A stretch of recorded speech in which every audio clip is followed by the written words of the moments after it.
દક્ષિણ ગુજરાતમાં ભારે વરસાદને કારણે શેરડીના પાકને મોટા પ્રમાણમાં નુકસાન થયું છે। તો હાલ આ મહત્વપૂર્ણ સમાચાર સુરતથી સામે આવ્યા છે, જ્યાં 15,000 એકર શેરડીના પાકમાં સફેદ માખીનો ઉપદ્રવ જોવા મળ્યો। વરસાદથી પાકોને થયેલા નુકસાનીના સર્વે કરવા માટે માંગણી કરવામાં આવી છે।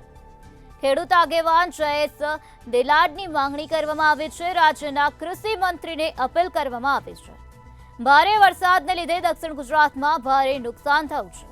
શેરડીના ઉભેલા 3 લાખ એકર પાકમાં મોટા ભાગમાં નુકસાન થયું છે।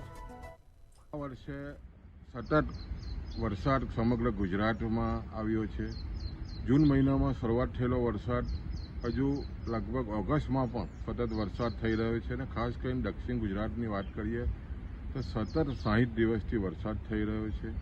અને આ વરસાદને કારણે દક્ષિણ ગુજરાતનો મુખ્ય પાક શેરડી છે। લગભગ 3 લાખ એકરમાં શેરડી ઊભી છે, અને જે રીતે સતત વરસાદ ખાસ કરીને જુલાઈ મહિનામાં થવાને કારણે શેરડીમાં સફેદ માખીનો ભારે ઉપદ્રવ ઊભો થયો છે। લગભગ વાત કરીએ તો નવસારી, વલસાડથી માંડીને સુરત અને ભરૂચ સુધી સફેદ માખીનો ભારે ઉપદ્રવ દેખાયો છે।